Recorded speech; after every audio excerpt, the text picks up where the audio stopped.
د ټاکنو په اړه اندېښنې او په اوسنیو شرایطو کې د ټاکنو ترسره کولو په اړه د حکومت جدیت.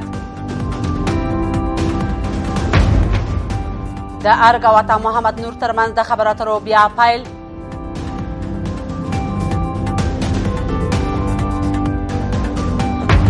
او د چین حکومت په بېلابېلو بنسټیزو برخو کې د ژورو اصلاحاتو لړۍ ته دوام ورکړی.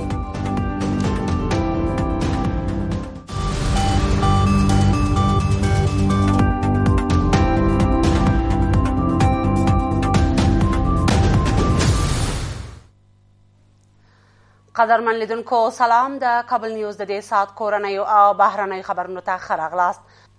اوس هم پوره خبرونه. د رایه ورکونې مرکزونو د ارزیابۍ پر اساس 40% مرکزونه تر امنیتي ګواښ لاندې دي. د ټاکنو خپلواک کمیسیون د دولتي ادارو د همغږۍ ناستې ته د خبرو پر مهال ویل پر دې سربیره په ټاکنو کې د سیمه ییزو زورواکانو، امنیتي مسؤلانو او د کمیسیون د یو شمېر محلي کارکوونکو د مداخلې امکان شته چې باید له وړاندې مخه ونیول شي. خو د امنیتي ادارو مسؤلان وایي د راتلونکو ټاکنو امنیت خوندیتوب ته ژمن دي او په همدې هدف له وړاندې چمتووالی پیل شوی دی.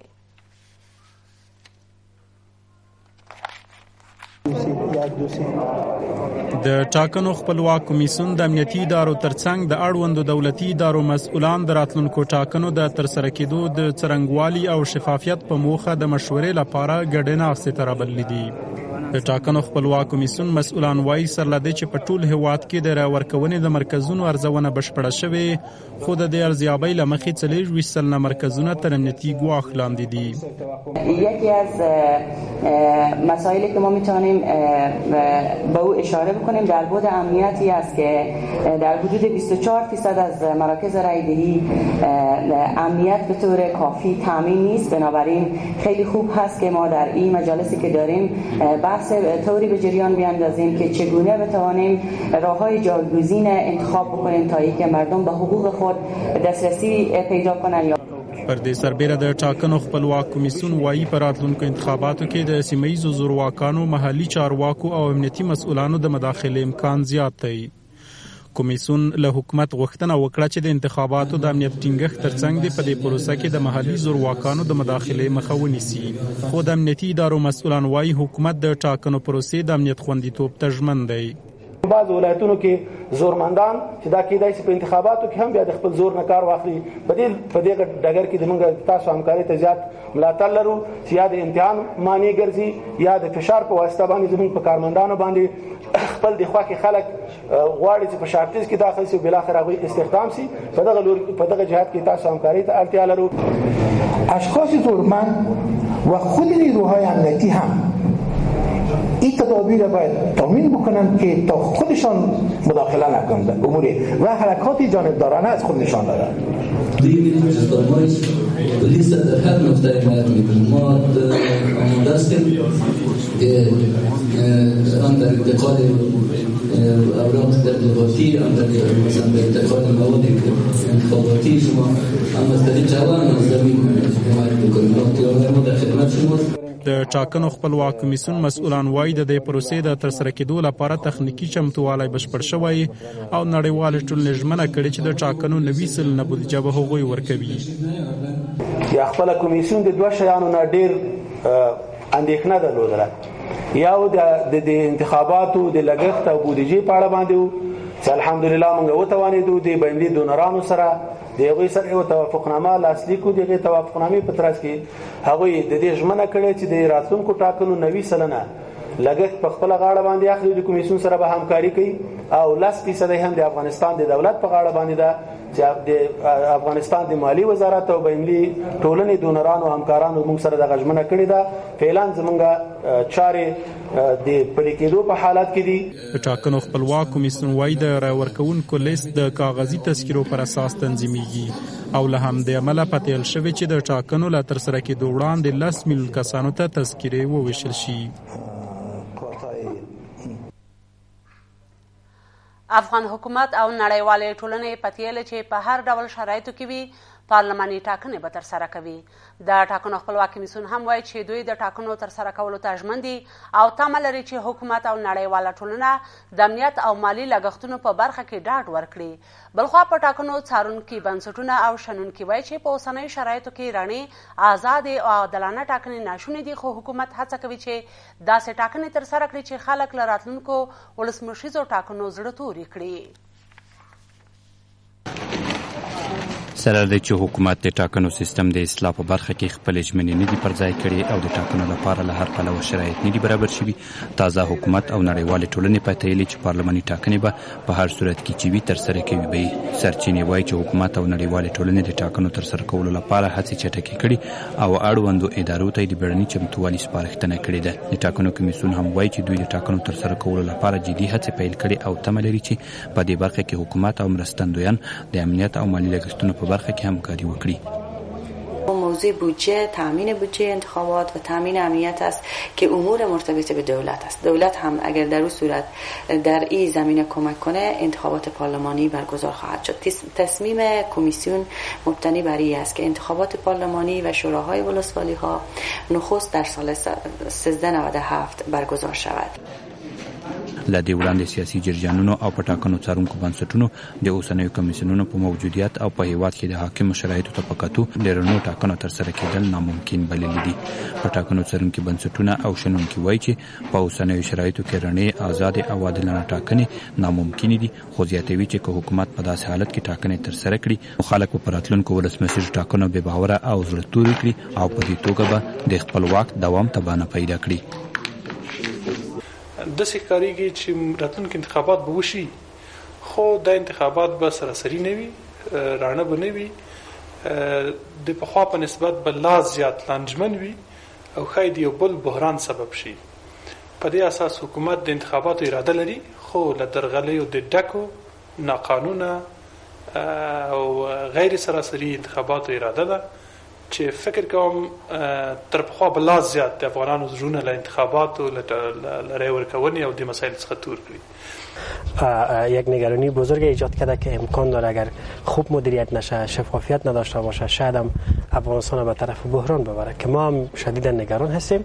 خواست ما است که حکومت افغانستان و کسایی که در رأس حکومت است این مسئله را درک کرده باشه و تلاش کنند که با حمایتشان و همکاری صادقانه و بی‌طرفشان بتونن برگزاری انتخابات پارلمانی را فراهم کنند. په اوسنیو شرایطو کې د پارلماني ټاکنو ترسره کولو لپاره د حکومت دغه بیړه داسې مهال ده چې تازه د ټاکنو کمیسیون ویلي چې د ټاکنو د رای ورکونې مرکزونو د ارزیابۍ پر اساس 24 سلنه مرکزونه در امنیتي ګواښ لاندې دي. د ارګ او محمد نور ترمنځ یو ځل بیا مذاکرات پیل شوي دي. د راپورونو له مخې د ملي امنیت رئیس معصوم ستانکزي او د ولسمشر د دفتر رئیس سلام رحیمي په بلخ کې له عطا محمد نور سره خبرې کړې دي. سرچینې وایي چې په دې لیدنه کې عطا محمد نور یو ځل بیا خپل شرایط مقابل لوري ته وړاندې کړي چې پکې د بلخ ولایت لپاره د په خوښه د والي ټاکل هم شامل دي. بلخوا ویل کېږي چې عطا محمد نور د اطلاعات او فرهنګ او پوهنې وزارتونو لپاره د جمعیت ګوند څخه د نوماندانو د غوره کولو غوښتنه کړې ده. تر اوسه ارګ او جمعیت ګوند رسما د دې وروستیو لیدنو او خبرو په اړه څه نه دي ویلي.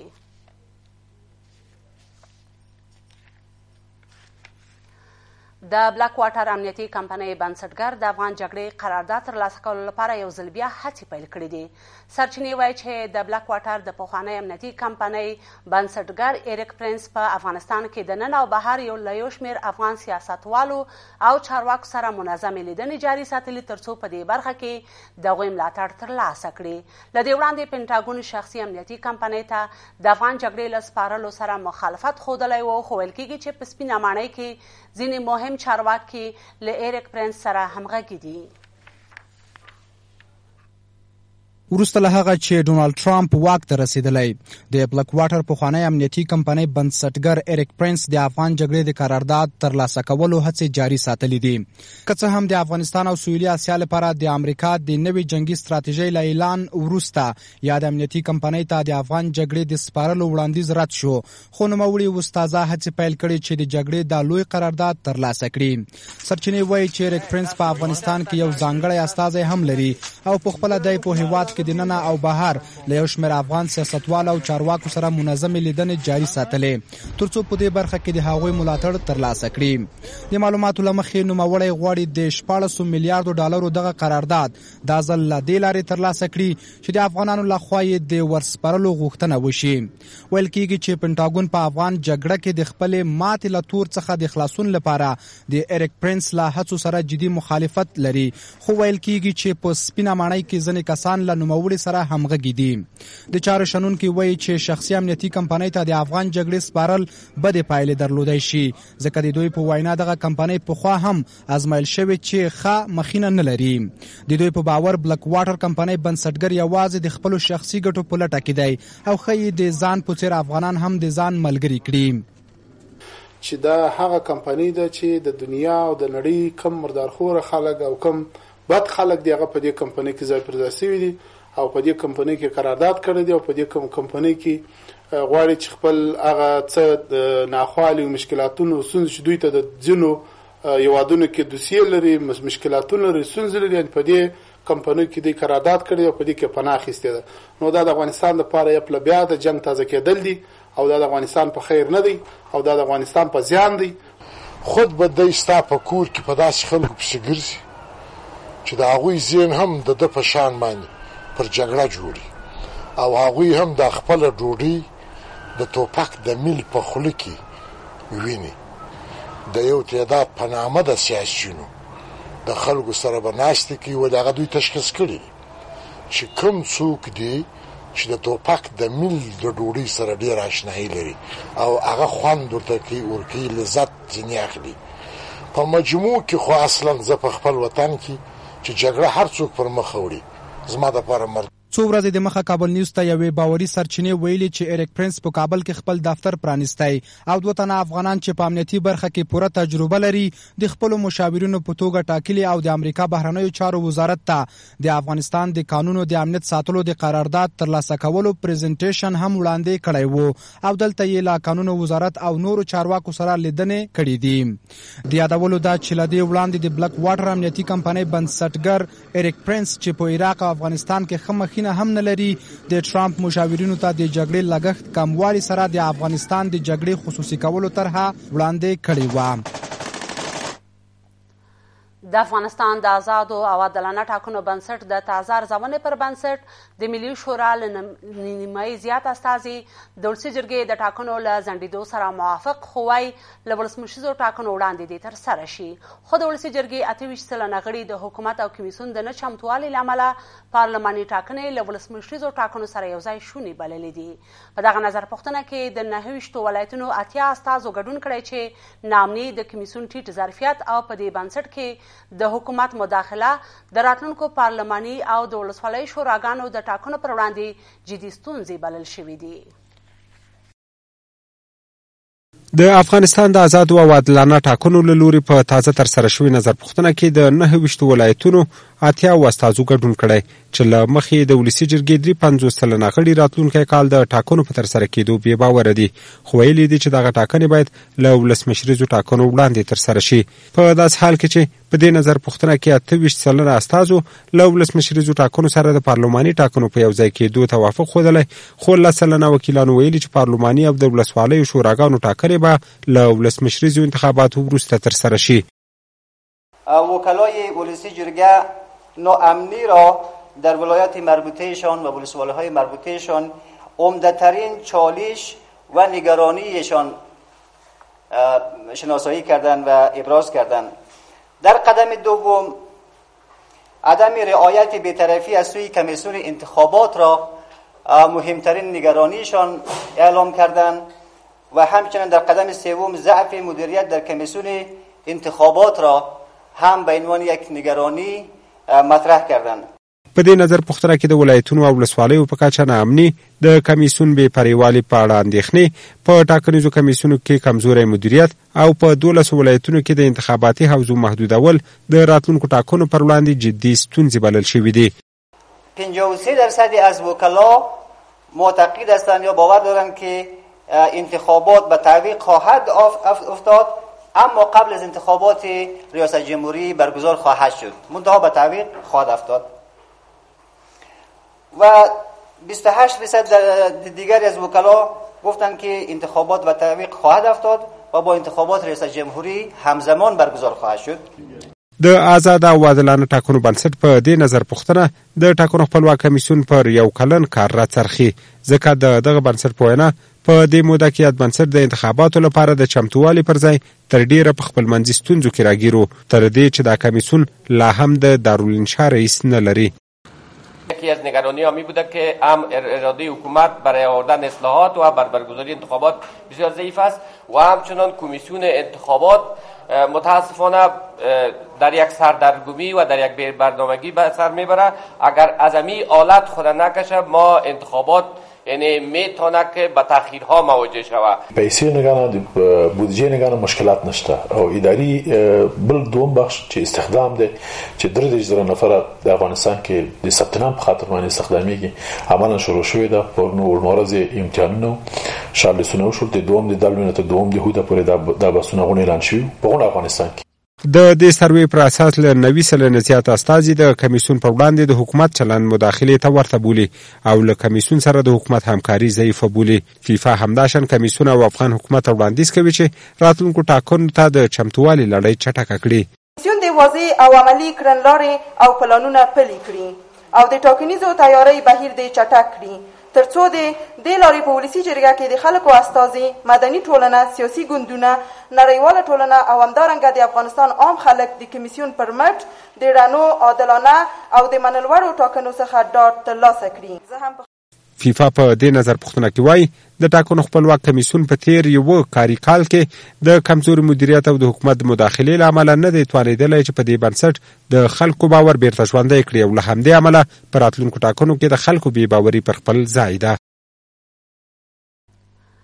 د حزب اسلامي مشر ګلبدین حکمتیار وایي د سولې لپاره د ځینې سیمې طالبانو ته په واک کې ورکړل شي. حکمتیار له نیویارک ټایمز سره په تازه مرکه کې ویلي چې حکومت د سولې لپاره ځینې سیمې طالبانو ته په واک کې ورکړي. پر هغو سیمو د سولې د سیمو نوم کېښودل شي او ټول دولتي او بهرني ځواکونه د ترې ویستل شي. حکمتیار وایي د جګړې په ډګر کې سوله نه کېږي او د سولې لپاره امنو سیمو ته اړتیا ده چې د ده په وینا د ده له دې وړاندیز څخه ولسمشر غني هم ملاتړ کړی. د چارو شنونکي وایي طالبانو ته د افغانستان د یو شمېر سیمو پرېښودل د امریکا پخوانۍ طرحه ده چې په تېرو کلونو کې هم په وار وار مطرح شوې خو د پخواني حکومت له مخالفت سره مخ شوې. په تیرو کلونو کې طالبانو ته د افغانستان د یو شمېر سیمو د سپارل کېدو په تړاو د امریکایي چارواکو تر ټینګار وروسته تازه د حزب اسلامي مشر وایي چې د سولې لپاره د حکومت یو شمېر سیمې طالبانو ته په واک کې ورکړي. ګلبدین حکمتیار له نیویارک ټایمز امریکایي ورځپاڼې سره په مرکه کې وایي چې حکومت د یو شمېر سیمې د سولې یا خوندي سیمو په نوم ونوموي. دولتي او بهرني ځواکونه دې ترې وایستل شي او هلته د سولې مذاکرات پیل شي. حکمتیار وایي د جګړې په ډګر کې سوله نه کېږي، د سولې لپاره امن او خوندي سیمو ته اړتیا ده او د سولې د مذاکراتو لپاره دا یوازینی اغیزمن وړاندیز دی چې ولسمشر غني هم ترې ملاتړ کړی. لا طالبانو سره د سولې د خبرو لپاره داسې پروسه غواړو چې له مخې د ځینو مشخصو سیمو واک طالبانو ته وسپارل شي. دا سیمې به د سولې یا خوندي سیمې نومي. ټول دولتي او بهرني ځواکونه به ترې ایستل کیږي او د ځواکونو له وتلو سره سره به هغه د افغانستان برخې پاتې کیږي. زه دا اغیزمنه چاره بولم او ولسمشر غني له دې وړاندیز څخه ملاتړ کړی دی. د حزب اسلامي مشر همداراز وایي چې د دې پروسې په تطبیق سره به وسلوال طالبان هلته د سولې سیمو کې له حکومت سره خبرې کوي او د جګړو د پای ته رسولو لپاره به خپل پلانونه تنظیموي. بل پلو د چارو شنونکي وایي چې طالبانو ته د افغانستان د یو شمېر سیمو سپارل کېدل د امریکا پخوانۍ طرحه ده چې د پخواني حکومت پر مهال هم څو ځله مطرح شوې خو د هغه مهال حکومت له مخالفت سره مخ شوی و. شنونکي وایي له دې لارې سوله نه راځي بلکې د یوازې د افغانستان د ټوټه کېدو سبب کیږي. نو دا چې د افغانستان حکومت وایي چې موږ طالبان په افغانستان کې د حزب په توګه منو، نو معنی دا ده چې هغه په ټول افغانستان کې ځای ورکوي، هغه ته به دوی ته ځای ورکوي، هغه په افغانستان کې مني، نو دوی به بیا د یو سیاسي حزب په توګه مني، هغه سره به دوی د یو سیاسي حزب په توګه مثلا چلند کوي. د سولې خبرو لپاره طالبانو ته د یو شمېر سیمو پر پرېښودو د حزب اسلامي مشر ټینګار داسې مهال ده چې د شنونکو په وینا له کلونو راهیسې متحده ایالات په دې هڅه کې دي څو دا طرحه عملي کړي. امریکا د کندهار هوایي ډګر کې 12 نورې لس بم غورځونکي الوتکې ځای پر ځای کړي دي. دغه تازه جنګي الوتکې چې له دې دمخه په سوریه او عراق کې ترې ګټه اخیستل کېده افغانستان ته راوړل شوي او له دې وروسته به په جګړه کې کارول کیږي. له دې دمخه هم امریکا له دې الوتکو افغانستان ته راوړي او ورسره سم په جګړه کې د B-52 درنو بم غورځونکو الوتکو څخه ګټه اخیستنه هم زیاته شوې ده. پوځي شنونکي وایي چې افغانستان ته د درنو بم غورځونکو الوتکو راوستل او په افغان جګړې کې ترې ګټه اخیستل پرته له دې چې عامو خلکو ته د سر او مال زیان واړوي بله ګټه نه لري.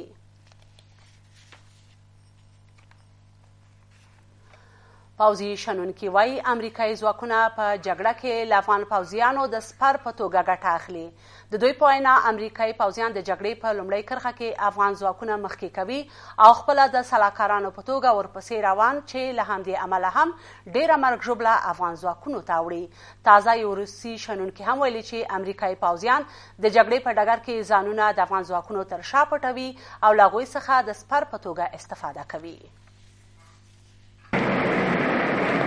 په داسې حال کې چې د جګړې په ډګر کې د افغان ځواکونو د مرګ ژوبلې کچه له بل هر وخت لوړه شوې، تازه یو روسي شنونکي وایي امریکایي ځواکونه له افغان ځواکونو د سپر په توګه استفاده کوي. الکسی لیونکوف وایي امریکا د افغانستان ملي اردو ته له دې امله اړتیا لري چې په جګړه کې ورنه د سپر په توګه استفاده وکړي. دغه روسي شنونکي وایي په جګړه کې چې هر څه پیښیږي امریکایي ځواکونه د افغان ځواکونو تر شا پټیږي، نو ځکه ډیر زیان افغان سرتیري ګالي. د پوځي چارو شنونکي هم وایي چې امریکایي پوځیان د مشاورینو په نامه د افغان ځواکونو نه وروسته روان وي او ډیره مرګ ژوبله هم افغان پوځیان ته وړي. طبعا چې عملیاتو ته ځي دوی به په هغه مشوره دهنده او رهبري کې قرار ولري، ولی هغه رشتانو هم خدای تلفات نور کی نو په قرارګاه کې ډیر کم تلفات ورکی دی. تلفات خو هغه څوک ورکی چې په اول خط کې افغانان دي کې د تلفات ولري. د په داسې حال کې دا چې له دې وړاندې ولسمشر غني هم ویلي چې یوازې په 4 میاشتو کې 2500 افغان پوځیان وژل شوي او له 4000 ډیر ټپیان دي.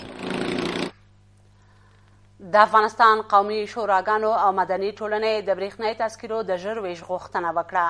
د قومي شوراګانو او مدني ټولنې استازو د یوې غونډې په ترڅ کې له حکومته وغوښتل چې د برېښنايي تذکرو په ویش کې د ځنډ نه راولي او یا دا پروسه د ژر تر ژره له ارګبیرون هم پیل کړي. دوی وایي د افغانستان ټول قومونه په برېښنايي تذکرو کې د افغان او اسلام کلمو غوښتونکي دي او د ګوتو په شمېر سیاسیون د خپلو شخصي ګټو په خاطر د برېښنايي تذکرو په لار کې خنډ جوړوي. دلته د افغانستان بیلابیل قومونو شوراګانو او مدني ټولنو استازي د هغو کسانو په غبرګون کې راټول شوي چې په برېښنايي تذکرو کې د افغان او اسلام کلمې سره مخالف دي او نه غواړي د تذکرو لړۍ دی پیل شي. د قومي شوراګانو او مدني ټولنو استازي وایي ټول قومونه په برېښنايي تذکرو کې د اسلام او افغان کلمې غوښتونکي دي او یو ډله محدود کسان د خپل شخصي ګټو په خاطر نه غواړي د برېښنايي تذکرو لړۍ پیل شي. یو چې دا هغه انسانان چې د ګوتو په شمار سره دي او د افغانستان هویت باطل کړی دی، د نورو مختلفو هیوادو هویت لري، تذکره په جیب کې ده، نو دته به چیرې د افغانستان تذکره هویت ارزښت لري. هغه د قومونو د نفاق دپاره همیشه هلې ځلې کې زمونږ هیله دا د هر څومره ژر چې شروع کېږي دا باید شروع شي تر څو په انتخاباتو کې او د افغانستان په ټول وضعیت کې د تذکرې اخیستل د هر افغان دپاره ضروری او لازمی ده. و در این تذکره باید افغان همیشه باشه، چرا که با شما در هر جایی که بریم در نام افغان یاد میشه. وقتی که میشیم باید افغان باشیم و در تذکرهمون باشه و از رئیس جلال آباد اشرف غنی ما چې میکنیم تقاضا میکنیم. کله کله سیاسیون د خپل مفاداتو لپاره یو څه مسلې چې راپورته کوي هغه خپل شخصي ګټه کوي، دا د ملت ګټه نه دي.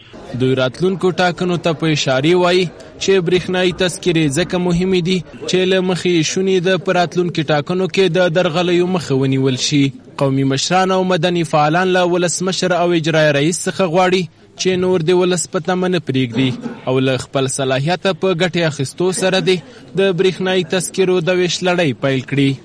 بزرگای ما از رئیس جمهور، رئیس اجرایی و همچنین احزاب سیاسی و وکلان خواهش میکنیم که لطفاً این پروسه مهم و حیاتی که 6 سال از شما به تعویق انداختین این را به تعویق نندازین. زه د مشرقي د څلورو ولایتو په نمایندګي او د پښتني قوم په نمایندګي زه د جلال اباد جمهور رئیس څخه هیله کوم چې د تذکرو ویش هر څومره زر کېږي پیل او د افغانستان ټول ولسونه هغه څوک چې افغان ځان ګڼي، مسلمان ځان ګڼي، د دې وطن تابع ځان ګڼي او په دې جغرافیه کې اوسېږي، هغه افغان دی، هغه باید تذکره واخلي. ما نیاز به زندگی مدرن داریم، ما رفتن به اصلاحات میخواهیم و گرفتن تذکره الکترونیکی یکی از قدم‌های محکم استوار به طرف اصلاحات است. تقاضای ما من حیث یک جوان ازبکی است که تذکره ها زودتر توزیع شود و ما بتونیم به طرف اصلاحات بریم. د قومي شوراګانو او مدني ټولنو استازو په وینا چې په تذکرو کې د اسلام او افغان کلمه قانوني حق دی او هیڅ چاته به اجازه ورنکړي چې د افغان او اسلام کلمې له برېښنايي تذکرو وباسي. بهرني خبرونه به تر لږ ځنډ وروسته وړاندې شي. زموږ سره اوسئ.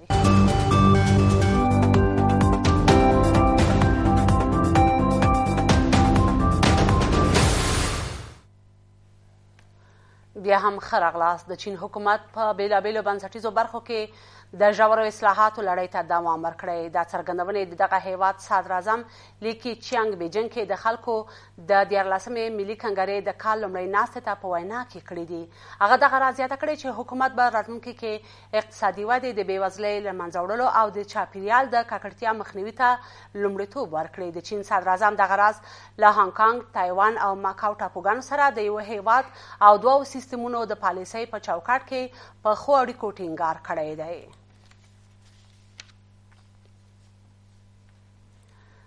د امریکا پلازمینه واشنګټن کې سلګونو کسانو د فلسطین په ملاتړ لاریون کړی دی. دوی دا لاریون پر داسې مهال کوي چې د دوشنبې په ورځ دغه ایالت کې د امریکا او اسرائیلو د عامه اړیکو د کمیټې 3 ورځنۍ کلنۍ غونډه پیل شوه. د امریکا اسرائیلو د عامه اړیکو کمیټه امریکا کې د اسرائیلو د ملاتړ لپاره د لابي پیاوړې ډله ده. د اسرائیلو صدراعظم هم په دې ناسته کې د ګډون لپاره متحده ایالاتونو ته تللی دی. ټاکل شوې هغه دوشنبې ناوخته د امریکا له ولسمشر ډونالډ ټرمپ سره وګوري. د فرانسې د بهرنیو چارو وزیر تهران ته تللی. هغه غواړي ایراني چارواکو ته ډاډ ورکړي چې اروپایي ټولنه د واشنګټن له نیوکو سره سره د ایران اټومي هوکړې ته ژمنه پاتې کیږي. نوموړی به دغه راز ایراني چارواکو سره د دغه هیواد د بالستیک توغندیو د پروګرام په اړه د امریکا او اروپایي هیوادونو اندېښنې شریکې کړي. په ورته وخت کې د فرانسې ولسمشرۍ دفتر په یوې اعلامیې کې ویلي د دوی ولسمشر ایمانوئل ماکرون د یکشنبې په ورځ له خپل ایراني سیال حسن روحاني څخه غوښتي چې د منځني ختیځ د ستونزو په حل کې رغنده ونډه واخلي. تهران د سوریې په حکومت سربیره په لبنان، فلسطین او یمن کې وسلوالو ډلو سره د وسلو او پیسو په ملاتړ تورن دی.